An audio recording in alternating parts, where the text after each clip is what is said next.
ও যুবক, যদি দাড়ি ছাড়া কবরে যাও, নামাজ ছাড়া যাও, নবীজি বলেন আমার আল্লাহ রাগ হয় বলবে, রে কবরের ফেরেশতা নাফরমানের ধর,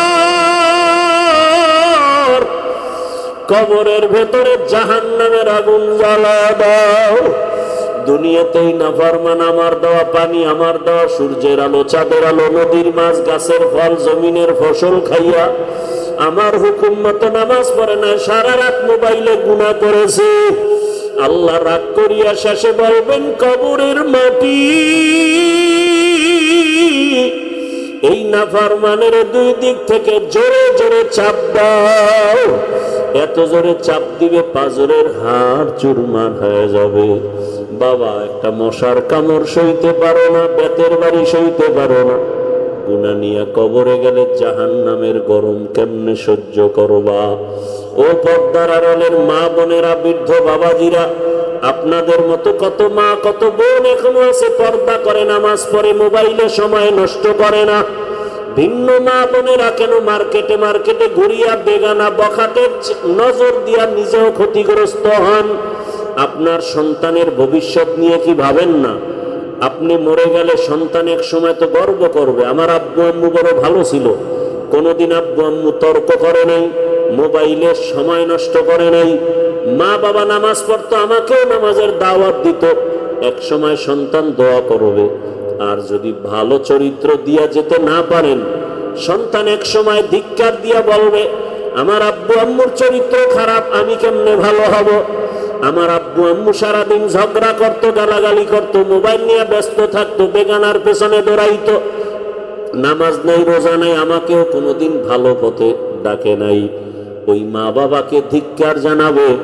অতএব মা বোনদেরকে অনুরোধ করে বলবো, বাবাজিদেরকেও বলবো, এখনো সময় আছে, তওবা করেন। আর কোনোদিন নামাজ ছাড়বেন না, বেপরদায় চলবেন না। মা বাবার দোয়া নিয়া, শিক্ষকের দোয়া নিয়া, ওলামায়ে কেরামের দোয়া নিয়া, ও যুবক তুমিও চলবা নবীর আদর্শে, আর দাড়ি কাটবা না, নামাজ ছাড়বা না, বেপরদায় চলবা না। তওবা করার মতো যদি নিয়ত হয়, মুনাফিকি যদি না থাকে, খাঁটি তওবার নিয়তে দুটো হাত আল্লাহকে দেখায়া দাও। তা আপনি নামাজের বিরোধিতা করেন, আপনি পড়তে পারেন না, এটা দুর্বলতা। হুজুর নামাজ পড়তে পারি না, দোয়া করবেন, কিন্তু বিরোধিতা তো নাই। যদি এমন হয় যে আপনি নামাজ পড়েন না এবং পছন্দও করেন না, তাহলে সাথে সাথে আপনি বেঈমান। আপনি নামাজ পড়েন না এক কথা, আর যদি বলেন আমি নামাজ পছন্দ করি না, আপনি বিয়ে করে থাকলে বউ অটো তালাক হয়ে যায়, সাথে সাথে তালাক। আপনার ইমান নাই। ইমান আর মুমিন বেঈমানের সাথে বিয়ে থাকে না। আপনি দাড়ি রাখেন না, ভিন্ন কথা, আপনি দিলে আগ্রহ রাখবেন। যদি বলেন না আমি পছন্দই করি না, সাথে সাথে বেঈমান। ব্যবধানটা বুঝছেন তো? আপনি ইসলামের রাজনীতি করেন না, আমিও কোনো ইসলামী রাজনীতির দায়িত্বে নাই, বাট আমি ইসলামকে মোহাব্বত করি না, কোরআনে যা আছে মোহাব্বত করি না। আপনি রাজনীতি করেন না, আপনি আওয়ামী লীগ বিএনপি যা করেন সেটা আল্লাহর কাছে আপনি বুঝপড়া করবেন। কিন্তু যদি বলেন আমি পছন্দ করি না, সাথে সাথে বেঈমান। ইসলামী রাজনীতি পছন্দ করি না যদি বলেন, তো আপনি বেঈমান। আমার কথাটা বুঝছেন তো? খুব বুঝেন। জিহ্বা এমন এক নেয়ামত, এই জিহ্বার কথায় এক বেঈমান কালেমা পড়লেই মুমিন, আবার এই জিহ্বা দিয়ে একটা কথা বললে জাগাত মুমিন বেঈমান। এই জিহ্বা দিয়ে একটা অপরিচিত মাইয়ারে বলছেন তোরে কবুল করে নিছি, দুইজন সাক্ষী আছে, বউ হয়ে গেছে। আবার ফট করে বলছেন তোরে ট্রিপল তালাক দিয়ে দিছি, জাগাত শেষ। কামডি গড়ায় কেডা? চোখ, কান না জিহ্বা? হ্যাঁ, তো কথা বলতে সাবধান। জিহ্বায় বহুত কিন্তু ঝামেলা। এই জন্য আল্লাহর রসুল, কোরআন সবাই বলছে, আল্লাহ বলছেন, নবী বলছেন, জবান কন্ট্রোল করো, জবান কন্ট্রোল করো। মানুষ বলে না বুড়ারা গ্রামে, মানুষের মুখের কথায় জয়, মুখের কথায় ক্ষয়। এই জন্য কথা বলতে সাবধান। আপনি নামাজ পড়েন না, কেউ আপনাকে গালি দিবে না, বরং বুকে লাগাবো। যদি বলে ফেলেন নামাজ পছন্দ করি না, সুযোগ পাইলেই জুতার বাড়ি, আর দেরি নেই, পাইলেই ফিডা। যুদ্ধ হবেই তো এই বেঈমানদের সাথে। আপনি দাড়ি রাখেন না, কোনোদিন আপনাকে গালি দেওয়ার অধিকার নেই, আপনাকে বুকে লাগাবো। কানে কানে বুঝাবো, ভাই রাইখে দিলে ভালো হইতো, এই সব ওই সব। যদি বলেন পছন্দ করি না, সুযোগ পেলেই কানের উপরে তাবো, আর দেরি নেই। বেঈমানের সাথে কোনো আপোষ নেই। আমার কথাটা বুঝাইতে পারতেছি? আল্লাহ এই বুঝটাই আসো। এই বুঝটা যদি ঠিক হয় তো কলেজের প্রফেসরও নামাজ শুরু করে দিবে। বুঝটা ঠিক নেই, অনেক হুজুরেরাও পর্দা করে না, বুঝ ঠিক নেই। বুঝেন না কথা? ওই মাঠের মধ্যে রশি হারায় গেছে, রশি বলেন আপনারা নাকি, এই যে গরু বাঁধে রশি, তো একজনে পাইয়া আবার এই রশি পাওয়া গেছে নাও। এই কয় ভাই কপাল ভালো, হুজুরেরা পাইলে ফতুয়া দিয়ে লয়ে যেত। কথার কথা, রসুল তো ১৫০০ বছর আগে বলে গেছেন, দুনিয়াতে সব থেকে ভালো ওলামা, সব থেকে খারাপ একদল ওলামা। তো রসুল বলে গেছে। এই যে এত আউল জাউল আমাদের ইসলামের মধ্যে দেখছেন নি কারবার, বলতে চাই না কথা, ইমানের তাগিদে বলি। এই মুহূর্তে যে আওয়ামী লীগ বিএনপি যে যাই করুক, সবার মনের মধ্যে কিন্তু ইসলামের প্রতি একটা ভালোবাসা আছেই। সবাইকে হুজুর আপনারা একই আন, তাহলে আমরা ইনশাআল্লাহ চিন্তা করি। আপনারাই তো মিল নেই, তা আমরা কই যাব? কিন্তু এই একটা সুযোগ আসছিল না, কথা বলেন না, আসছিল না, সুযোগটাও হারাইছি। আমি বড় বড় কথা কইছিলাম কয়েকদিন আগে, কঠিন কথা, এখন আমি সাইডে দিছি, কপাল খারাপ। আমি হাফিজুর রহমান, আমি তো আল্লাহকে রাজি করে চলি। এখন আমাকে যদি বলেন আমার এই এলাকার এক ইমাম সাহেব বা হুজুর, হাফিজ ভাই আমরা একসাথে বৈশা মানুষের দিনের পথে দাওয়াত দিব, এখন সে যদি একেবারে দাওয়াত দিতে গিয়া ভিডিও ক্যামেরা ট্যামেরা নিয়ে লাইভ টেপ দেয়, প্রয়োজনে মহিলাকে পাশে বসায় লয়, আমি তো এটা মানতে পারি না। এই গেল আলাদা হয়ে গেল, একেবারে আমও গেল সালাও গেল। খারাপ কে? হাফিজুর রহমান খারাপ। ওই হুজুরটা আইছিল ভালো মন নিয়ে, মহিলা আমার ঘরেও তো মা বোন আছে, সমস্যা কি? কাছে থাকলেই তো। আপনার ঘরে মা বোন নেই? আছে তো, সমস্যা কি? দিল ঠিক থাকলেই তো চলে। ফতুয়ার তো শেষ নাই, দিল ঠিক সব ঠিক। এইরকম বললে তো আমি বড় ডাউট। কে খারাপ? হাফিজুর রহমান গোয়ার গোয়ার তেরা। অথচ আমি কোন দিকে তাকায় মানলাম না যে না, আমি আমার আল্লাহকে বেজার করে, রসুলকে বেজার করে তাকওয়ার বাইরে আমি চলবো না। এতে আমার চেয়ার থাক না থাক, আমার চেয়ার না, আমার ইসলাম। আমি ক্ষমতা চাই না, আমি ইসলাম চাই। ইসলাম পাইলে ক্ষমতা হলে হবে, না হইলে নাই। আমি ইসলাম চাই, আমি ক্ষমতা চাই না। আমি টাকা চাই না, আমি ইসলাম চাই। আমি ইমামতি চাই না, ইসলাম চাই। আমার এখন আমার থিওরি আর একজনের থিওরি কি হয় না, এক হয় না। এ কারণে ঝামেলা, সব বাদ দিয়ে দিছি। যা কি করব, জাতিরে কোন দিকে নেব? জাতি তো আসতে চায়, আমরা ওয়েলকাম দিতে পারতেছি না। আল্লাহ সবাইকে সহিবুজ দান করেন। আমি কারো বিরুদ্ধেও বলি না, পক্ষেও বুঝি না। আমি তাবলিগের লাইনেও চলি, পীরের কাছেও যাই।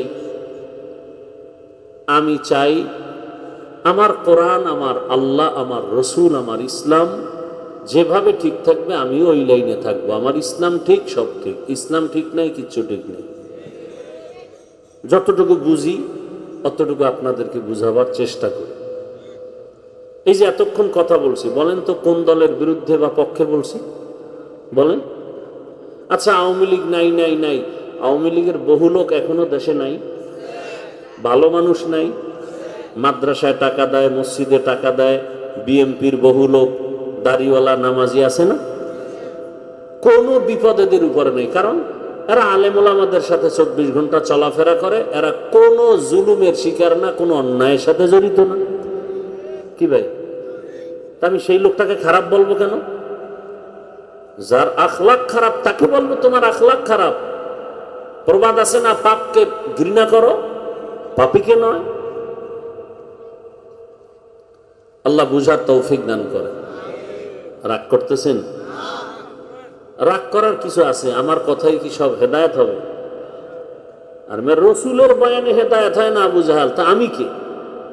আবু জাহাল রসুলকে 13 বছর দেখছে, যেই রসুলকে এক নজর দেখলে জাহান্নাম হারাম।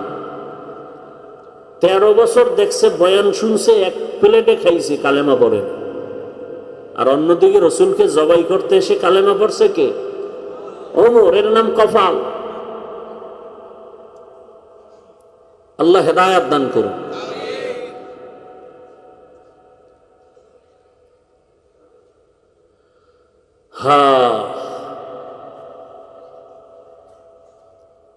এই দেশটায় ঝামেলা শুধু ইসলামের বিরুদ্ধে একটা খোঁচা মারো। কই এই যে আমরা বয়ান করি, হিন্দুরে তো গালি দেই না, খ্রিস্টানের বিরুদ্ধে বলি না, তার ধর্ম তারা পালন করবে। ইসলাম তো এটাই একটা ধর্ম যে হিন্দুও শান্তিতে থাকবে, খ্রিস্টান শান্তিতে থাকবে, ইহুদি শান্তিতে থাকবে, মহিলারা শান্তিতে থাকবে। ইসলাম আসলে ব্যবসায়ী শান্তিতে থাকবে, কর্মচারী শান্তিতে থাকবে। জুলুম কি জিনিস মানুষ ভুলে যাবে, অশান্তি কি জিনিস মানুষ ভুলে যাবে। ইসলাম হলো চূড়ান্ত কল্যাণমুখী শান্তির ঠিকানা। অকল্যাণ বলতে ইসলামে কিচ্ছু নেই। এটা পাট পাট বুঝাইলে সারা রাত চলে যাবে। আমরা বুঝি না, আলোচনা নাই, এজন্য মন্তব্য করি। আল্লাহ বুঝার। ইসলাম কি বলে? দুজন একসাথে হলে কি দাও? কি দাও? সালাম মানি, এই শান্তি শুরু। আসসালামু আলাইকুম, তোমার উপরে শান্তি বর্ষিত হোক। সে আবার আমাকে কি বলবে? আপনার উপরেও শান্তি বর্ষিত হোক। ইসলাম কি বলে? গালি দেওয়া যাবে না, মিথ্যা বলা যাবে না, অন্যায় করা যাবে না, জুলুম করা যাবে না। ইসলাম বলে ওই বড়রা ছোটকে মায়ার নজরে দেখো, এতটুকু বলে থামে নাই। আবার কয় এই ছোটরা বড়দেরকে সম্মানের নজরে দেখো। দুনিয়ার সব বড়রা ছোটদেরকে যদি মায়ার নজরে দেখে কোনোদিন জুলুম করবে না।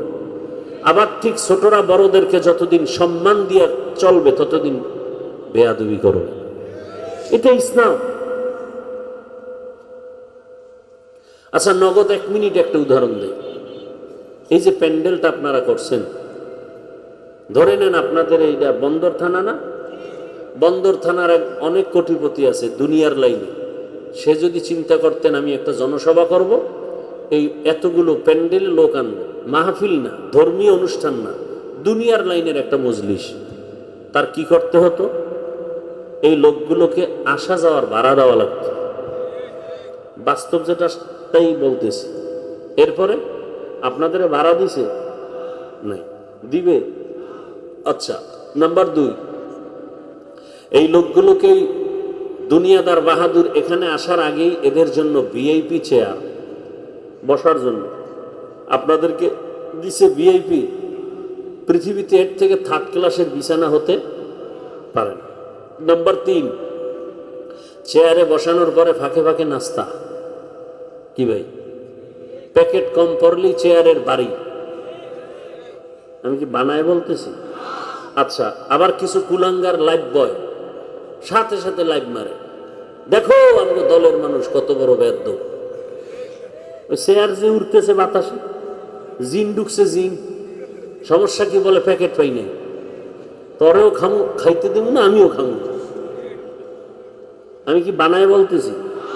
আপনাদের এখানে কোনো নাস্তা মোনাজাতের পরে নেই, আশাও নেই। এরপরে কি বলে? মানুষগুলোকে নিয়ন্ত্রণ করার জন্য পুলিশ, পাওয়ার থাকলে র্যাব, আরো পাওয়ার থাকলে আরো যারা আছে প্রশাসনের, শেষ পর্যন্ত যদি দেখতো যে না ভয়, এবার কুত্তা। কারণ মানুষ বেইমানি করবে, কুকুর বেইমানি করবে না। বাস্তব যেটা তাই বলতেছে। কিন্তু দেখেন তো এই প্যান্ডেলটায় কে বড়, কে ছোট, কে ধনী, কে গরিব, কে আলেম, কে মূর্খ, সব একাকার হয়ে বসায় ঠান্ডার মধ্যে। যে দাঁড়ানো অবস্থায় সে দাঁড়ানো, যে যেভাবে আছে ওইভাবে। নিয়ন্ত্রণের জন্য পুলিশ আছে কতজন বলেন তো? প্রশাসনের কেউ নাই, কোনো আওয়াজও। এই মুহূর্তে কেউ টেলিফোন করলেও ধরে না, কেটে দেয়। আবার দিছে, আবার কানে। 4 বার দিলে 5 বারের বার মাথা নত করে রিসিভ করে, গাই মিয়া 4 বার কাটছি না, তুমি আবার দিলে কেন? বুঝো না কামে আসি। এই টেলিফোনটা যদি বউ দেয়, আজ রাইতে খবর আছে। কথা ঠিক না? এবার ফলাফল কি? এতগুলো মানুষ খাওয়া ঘুম বাদ দিয়ে ঠান্ডার মধ্যে থাক ক্লাসের বিছানায় বইয়া বইয়া কি শুনতেছে, যা নগদ কিছু দেওয়াও যায় না। সব গাইবি বয়ান, গাইবি বয়ান, জান্নাতের বয়ান গাইবি, জাহান্নামের বয়ান গাইবি, বেহেশতের বয়ান গাইবি বয়ান। সব বয়ান শুনতেছে চুপচাপ, একটা পুলিশ নেই, কোনো আওয়াজ নাই। এটা কেমনে সম্ভব? ইসলাম মানলেই সম্ভব। কি মানলে? পৃথিবীতে এটা ইসলাম পারে, আর কেউ পারে না। এর নাম ইসলাম, এর নাম ইসলাম। শুধু এই স্মৃতি দেখে বহু হিন্দু মুসলমান হয়ে গেছে। ঈদের নামাজে দেখে এক ফকিরের ভোলা পুরা ময়দানের মানুষের কথায় উঠে বসে, উঠে বসে। হিন্দু কয় সারা দুনিয়ার কোনো ধর্মেই সিস্টেমই নেই। না, এটা তাহলে এইটা যে একটা শান্তি দিতে পারে তার নমুনা। সাথে সাথে কালেমা পড়ে ইসলাম শান্তি দিতে পারে, কেউ পারবে না। চাপাবাজি করলে লাভ কি? পারছে কেউ? কি আব্রাহাম লিঙ্কনের আদর্শ, মাও সেতুনের আদর্শ, লেনিনের আদর্শ, কালমার্সের আদর্শ কেউ পারেনি, সব ব্যর্থ। আপনারা আমার থেকে বিষয়ে ভালো জ্ঞান রাখেন, ইসলাম ছাড়া শান্তি আসবে না। বাকি আপনি ইসলামের পক্ষে যাবেন না যাবেন বা কি করবেন সেটা আপনার বিষয়। আপনি নামাজ পড়েন না, এই জন্য কি আমি কোরআন অনুযায়ী নামাজের বয়ান করব না? কি আপনাদের নিয়ম কি যে নামাজ না পড়লে ওখানে নামাজের বয়ান চলবে না? হ্যাঁ, তো আপনি কি করেন না করেন ওটা তো কথা না, কোরআন হাদিসের বয়ান চলতে থাকবে। আপনার অন্তরে যদি বাজে যায় হে আমি তো অন্যায়কারী, আপনি মাথা নত করে আল্লাহর কাছে তওবা করবেন, এটাই তো মুমিনের কাম। আপনি আবার হেনে বেহা হয়ে যাবেন, হুজুরে এই বয়ান করলো কেন? তাহলে কোরআন শরীফ থেকে আয়াতটি কাইটে দাও। হুজুরে জিহাদের বয়ান করে কেন? তো জিহাদের আয়াত কেটে দাও। হুজুরে রাষ্ট্র নিয়ে কথা বলে কেন? রাষ্ট্রের যে আয়াত আছে কেটে দাও। অর্থনীতির আয়াত আছে কেটে দাও। না, আমরা ভুল পথে আছি, ওখান থেকে শুধরে সঠিক পথে আসতে হবে। আচ্ছা বলেন তো, আমার এই যে আমি এতক্ষণ বয়ান করলাম, কষ্ট হলো, আমি কিন্তু একজন হুজুর। আপনাদের বলছি হুজুর হন, বলি না। আমি কওমি মাদ্রাসার সন্তান। আমি একবারও বলছি স্কুল বন্ধ করে মাদ্রাসায় যাইতে। আমি তাবলিগের লাইনের সন্তান। আমি একবারও তাবলিগে যাইতে বলছি? আমি পীরের মুরিদ। আমি একবারও পীরের কাছে যেতে বলছি না। আমি কি বলতে চাই, ও যুবক বাবারা, তুমি ডাক্তার হও, স্কুলে পড়ো, কলেজে পড়ো, ইঞ্জিনিয়ার হও, প্রফেসর হও, ওসি হও, ডিসি হও, এসপি হও, বেয়াদব হও। আমি তোমাকে তোমার লাইনে রেখে পরামর্শ দিতে আসছি যে ওখানে থেকেই তুমি জান্নাতের পথে আগায় যাও। যুবক বাবারা বলো তো, তোমার লাইনের কোন যুবক কি নামাজি নাই? বাস, ওয়াজ শেষ, এটাই আসল ওয়াজ। তোমার মতো যুবক যদি ব্যবসা করে, চাকরি করে, র্যাব, আর্মি, পুলিশ, বিডিআরের দাড়িওয়ালা নামাজি নাই? তুমি পারো না কেন? এখানে আমার ওয়াজ, এটাই আসল ওয়াজ। তুমি তোমার বিবেককে প্রশ্ন করো যে আমার লাইনের যুবক যদি স্কুল কলেজে পড়ে নামাজ পড়ে, আমার কপাল কেন খারাপ? সহজ বয়ান, কোনো প্যাচ নাই। তুমি ভুলে গেছো মাত্র 2-4 সপ্তাহে যেই যুবক রক্তের ফোঁটা মাটির মধ্যে ফেলে গোটা দুনিয়াটাকে আলোড়ন তৈরি করে বলে গেল যে টাকায় পশু বিক্রি হয়, অমানুষ বিক্রি হয়, আমি হাদি টাকায় বিক্রি হই নাই। তুমি ভুলে গেছো যেই ছেলেটা রাস্তায় হাঁটে, মানুষ এসে টাকা দেয়। এই ফেসবুকের গোলাম বাবারা বলো, ইন্তেকালের পরে অ্যাকাউন্ট চেক করা হলো, কোটি কোটি টাকা তার অ্যাকাউন্টে। রাম বাম সব পাগল হয়ে গেল। এই ছেলে এমন, একদিনের ফজরের নামাজ সে জামাত ছাড়া পড়েনি। তোমার লাইনের যুবক, আমার কি, আমি জীবনে তাকে দেখি নাই, তার সাথে কোনোদিন স্বপ্নেও সাক্ষাৎ হয়নি। তোমার চরিত্র তো নষ্ট কেন? 40 বছর পর্যন্ত যুবকের চেহারা উজ্জ্বল থাকবে, নূরে চমকাবে। 25 বছরে তোমার চেহারা নষ্ট কেন? তোমার চেহারায় নূর নাই কেন? তাকাইলে আকর্ষণ লাগে না কেন? মায়া লাগে না কেন? তোমার চেহারার দিকে তাকাইলে চোখ ফিরে যায় কেন? সারা রাত গুনাহ করেছো মোবাইলের দ্বারা। 1500 বছর আগে রঈসুল মুফাসসিরিন আব্দুল্লাহ ইবনে আব্বাস রাদিয়াল্লাহু তাআলা আনহু লিখেছেন, মানুষ যদি গুনাহ করতে গিয়ে সীমা লঙ্ঘন করে, নগদ শাস্তি 5টা। 1 নম্বরে চেহারার নূর চলে যাবে, 2 খানার বরকত চলে যাবে। খাবে ঠিক, কিন্তু দিন দিন অসুস্থ হবে। খাবে ঠিক, বরকত হবে না, শক্তি হবে না। তোমার চেহারায় পৃথিবীর কোনো ক্রিম, মেডিসিন আর সুন্দর করতে পারবে না, আল্লাহর কসম। হ্যাঁ, একটা কাজ করলে তোমার চেহারা নতুন করে আবার উজ্জ্বল নূর ফিরে আসবে। 5 বেলা রোজু বানায় 5 ওয়াক্ত নামাজ পড়ে, তোমার চেহারা আগের জায়গায় চলে আসবে। কিচ্ছু দেওয়া লাগবে না। কালো হলেও চেহারার মধ্যে নূর চমকাবে, আকর্ষণ বাড়বে। কোন মেডিসিন তোমার চেহারা সুন্দর করতে পারবে না। তোমার 25 বছর 27 বছরে চেহারা নষ্ট করে ফেলেছো। তুমি আয়নায় তাকাও নাই, এখন আয়না বানাইছো মোবাইলের ভিতরে ক্যামেরা, ওখানে তাকাইলেই দেখে লেডিস, কিন্তু আয়না দেখে না, লেডিস দেখে। আজকে গিয়া ঠিকই একটা আলাদা আয়নায় তাকাও, দেখো তো তোমার 2 বছর আগের চেহারা আর এখন চেহারার কি হালাত। তুমি নিজেরটা নিজে ঠিক করো। আমার এখানে এক বিন্দু স্বার্থ নেই, আমি তোমার পায়ে হাত দেওয়ার জন্য রেডি। আমাকে 100 হাত বা 200 হাত লম্বা একটা তার দিয়া মাইকের ফোন কানে লাগাও, আমি প্যান্ডেলে নেমে নেমে মানুষের পাও ধরে ধরে হাঁটবো আর বয়ান করবো আর পাও ধরবো আর বলবো, দাড়ি কেটে আমার রসুলের কলিজায় আঘাত দিও। আমার রসুলের সামনে কিভাবে দাঁড়াবা বলো তো বাবা, বলো। আমার রসুল তো লজ্জায় তোমার দিকে মাথা চোখ দিয়ে তাকাবেন না। আওলাদে রসুল হুসাইন আহমদ মদনী রহমতুল্লাহ আলাইহি, বেয়াদবি ক্ষমা চাই সবার কাছে, আল্লাহর ওয়াস্তে ক্ষমা চাই। আমি পাও ধরতে আসছি, আমি লাথি দিতে আসি নাই, আমি আঘাত করতে আসি নাই, আমি বুকে লাগাতে আসছি। আওলাদে রসুল হুসাইন আহমদ মদনী রহমতুল্লাহ আলাইহি, রসুলের ডাইরেক্ট আওলাদ। মদিনাতুল মুনাওয়ারার পাশে এখনো তাদের বিশাল বাড়ি জমিন। রসুলের ঔরতজাত সূত্রে বাংলাদেশে বেশিরভাগ সিলেট চট্টগ্রামে তারা সময় দিতেন। তো মানুষ দেখা করতে যাইতো, 2 শ্রেণীর মানুষের কাছে হাত মিলাইলে হাত মিলাইতেন না, হাত দিলে। কয় শ্রেণী ভাই? 1 শ্রেণী যারা দাড়িবিহীন, বলতেন তুমি আমার রসুলের কলিজা আঘাত দিছো, তুমি আসছো সালামের সুন্নাত আদায় করতে, বের হয়ে যাও। আমি রসুলের আওলাদ, আমি রসুলের দুশ্মনের সাথে হাত মিলাতে পারি না। আর 1 শ্রেণী মানুষের সাথে হাত মিলাইতেন না যারা সাহাবায়ে কেরামের বিরোধিতা করে, এরাও রসুলের দুশ্মন, নিঃসন্দেহে রসুলের দুশ্মন। সাহাবায়ে কেরামের বিরুদ্ধে যারা লেখবে আর বলবে ইশারা ইঙ্গিতে, নিঃসন্দেহে তারা রসুলের দুশ্মন। আওলাদ রসুল এদের সাথে হাত মিলাইতেন না। ও যুবক, আমি যতটা কথা বলতেছি, একটা কথা আমি আমার কল্যাণে বলি না। আমি চাই তুমিও হাদির মতো সর্বোচ্চ সম্মানে আসো।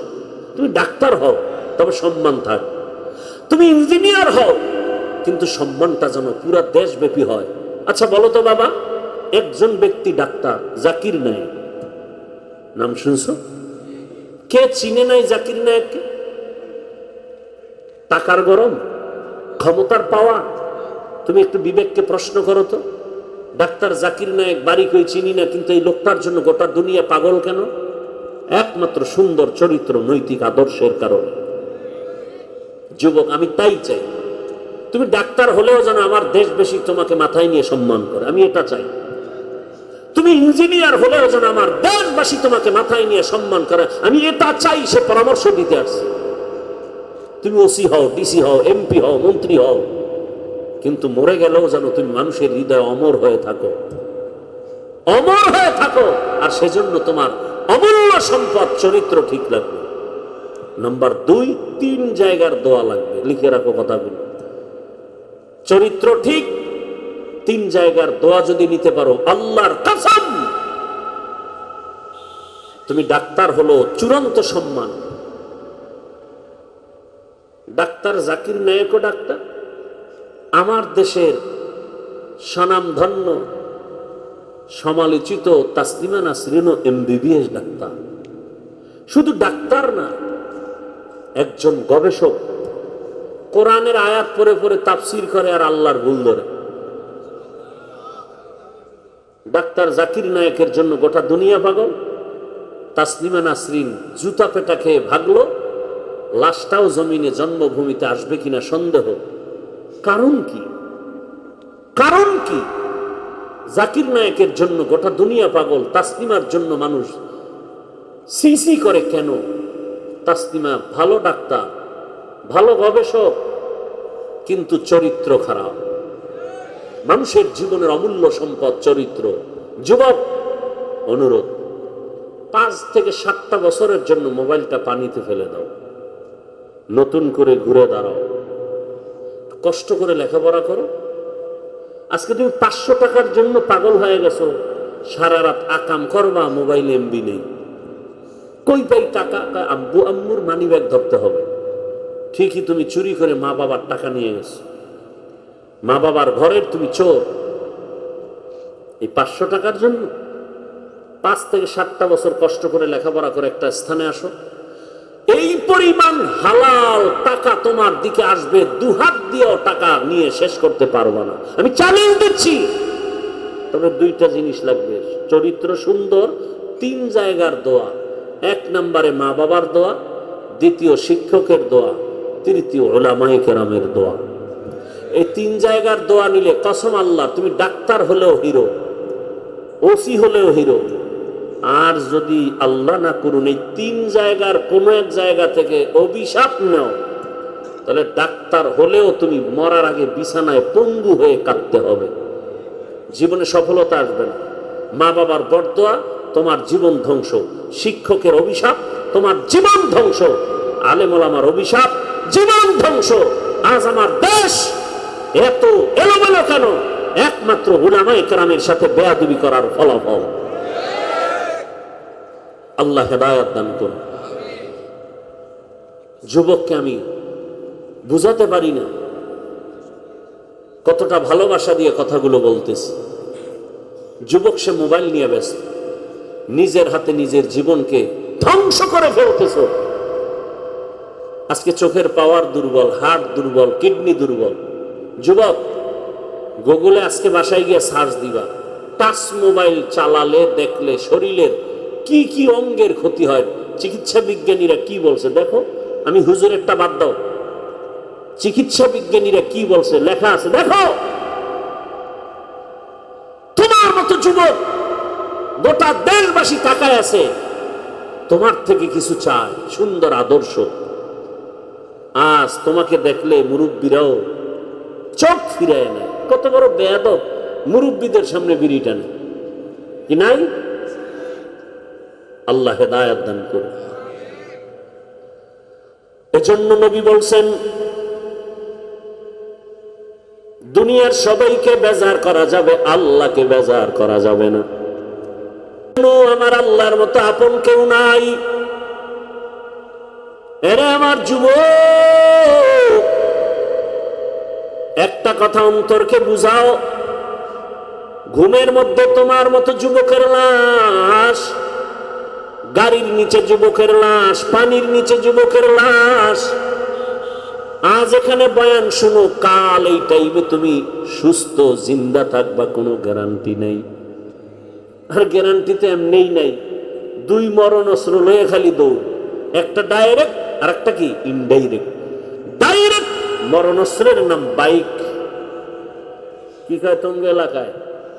এই যুবকরা আমার একটা সত্য কথা বলো তো, বাইক, ভ্যান, রিক্সা, ট্রাক, বাস, হেলিকপ্টার, এরপরে বিমান, লঞ্চ, স্টিমার, এই সবগুলোর গড়ে কোনটায় মানুষ বেশি অ্যাক্সিডেন্ট হয়ে মরে বলো? দেখছেন নি কারবার কি? ফেরাউন্নারে আজরাইল জিগায়, এ মালিকের হুকুম না মানলে কি হইব? কয় আরে নীল এই লোহিত সাগরে চুবাইয়া সাইজ করা দরকার, এটা একটু লিখে দাও। আমার মন চায় তোমাদের থেকে লিখিত নিতে, লিখে দাও। বাইকে মরে, যেদিন মরবা কাগজটা নাকের সামনে ধরব। গড়ে মানুষ মরে বাইকে, তো সেই বাইকে তুই চলো না, মায়ের থেকে ডেলি বিদায় নিয়ে যাবি যুবক, যে মা ফেরত আসতে নাও পারি, কারণ ভালো কামে তো যাও না, যাও তো আকাম করতে। আর বাইকে উঠলেই তো শরীরে খালি আগুন, পেছনে যদি বিপরীত পার্স থাকে তো আরো আগুন। এটা হলো ডাইরেক্ট মরণাস্ত্র, আর মোবাইল হলো ইনডাইরেক্ট মরণাস্ত্র। কিডনি খাবে, হার্ট খাবে মোবাইল, চোখ খাবে, ব্রেন নষ্ট করবে, চরিত্র নষ্ট করবে। এক কথায় তোমাকে মোবাইল এমন এক অস্ত্র, অমানুষ বানায় দিব। অমানুষ, তুমি মানুষ না। আল্লাহ হেদায়াত দান করে। ও যুবক বাবা, কাল মরণের খবর হয়ে যেতে পারে মরণের ঘুমের বিছানায়। সকাল 11টায় আম্মু জান ডাকবে, বাবা ওটার কত ঘুমাবি? জবাব নাই। মায়ের অন্তরে একটা দাগ কাটে যাবে যে মনে হয় না জানি বাবার কি হয়ে গেল। দরজা লাথি দিয়া খুলিয়া দেখবে, পুরা বডিটা টাচ করে দেখবে বরফের মতো ঠান্ডা, পাথরের মতো শক্ত। ও যুবক, একটু চিন্তা করো না। মা চিল্লায় বলবে, কে কোথায় আছো? আসো, আমার বাবা দুনিয়ায় নাই। তোমার বাবারও দেখবা, আমার মাওলা যদি কুদরতের রাস্তা খুলে দেয়, তাকায় দেখবা, কুদরতি ভাবে দেখবা বাবা এসে কাঁদতেছে। এই শীতের মধ্যে রাতের বেলা ঘুমের মধ্যে মা খোঁজ নেয়, যদি দেখেন গায়ে ল্যাপ কম্বল নাই, মা এসে একটা ল্যাপ দিয়ে দেয়, কম্বল দেয়। কিন্তু কালকে যদি মরে যাই, আমার মা বাবা আমার গায়ের গেঞ্জিটা বেলেট দিয়ে কেটে রাখবেন, আমার হাতের ঘড়িটা আর একজনের হাতে দিয়ে বলবে এটা হাফিজুর রহমানের ঘড়ি না।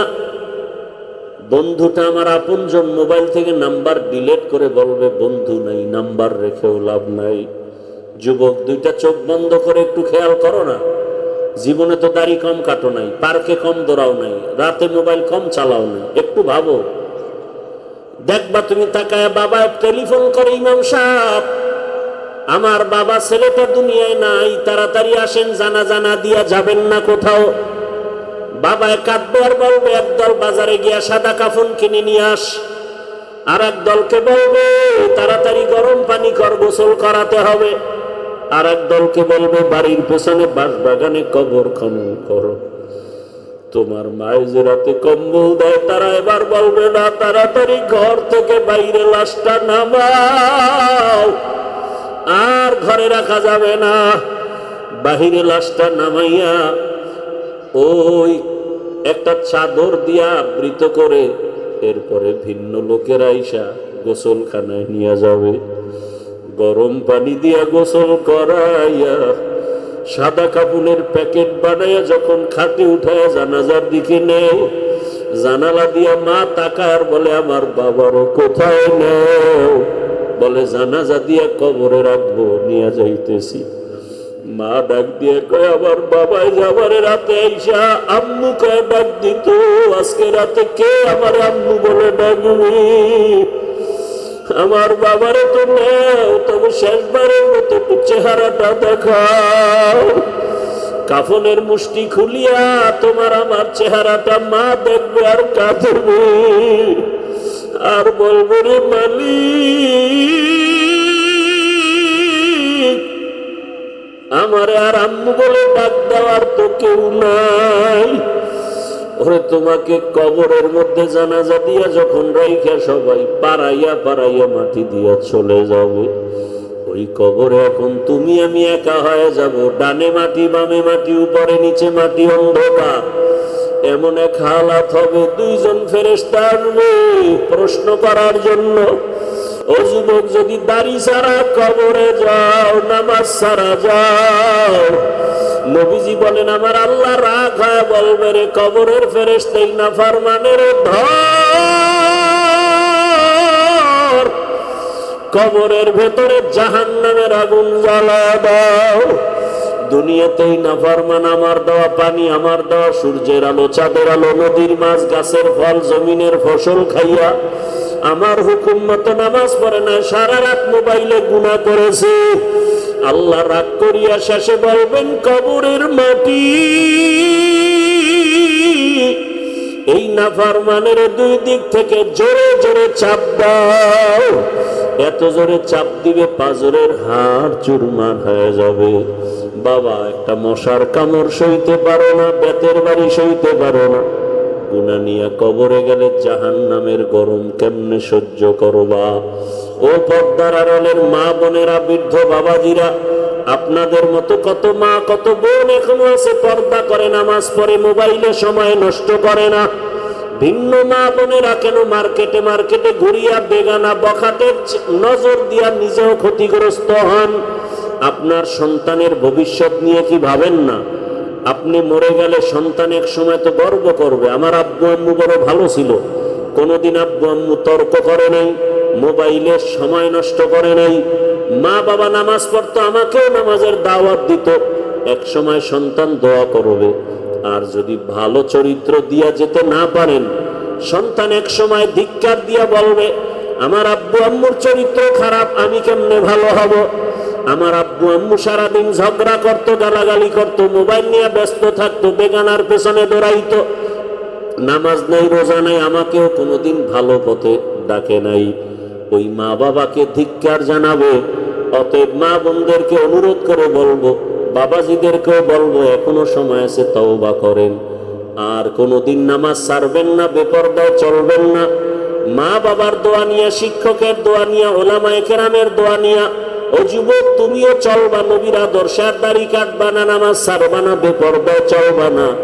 তওবা করার মতো যদি নিয়ত হয়, মুনাফিকি যদি না থাকে, খাঁটি তওবার নিয়তে দুটো হাত আল্লাহকে দেখায়া দাও। আয় আল্লাহ হাতগুলো কবুল করে নেন, তওবা কবুল করে নেন। তওবার উপরে মজবুত হইয়া আমাদেরকে রসুলের আদর্শে চলার তৌফিক দান করেন, আমিন। ভাই আমার সেই শুরুর কথা মনে আছে না? আমার হেলালি ভাই আসছেন, কি বয়ান শুনবেন তো? কি 1-1.5 ঘন্টা টাইম দেওয়া যাবে না? আমি তো বলছি আধা ঘন্টা টাইম দিবেন ঘড়ি ধইরা, এরপরে যদি দেখেন বয়ান ভালো লাগে না তাহলে চলে যায়। আর আমার সাথে সাক্ষাতের জন্য পারাপারি করবেন, দোয়া দিল থেকে আসে। আমি যা বলছি এটা যদি মাইনা বসেন তাহলে দিল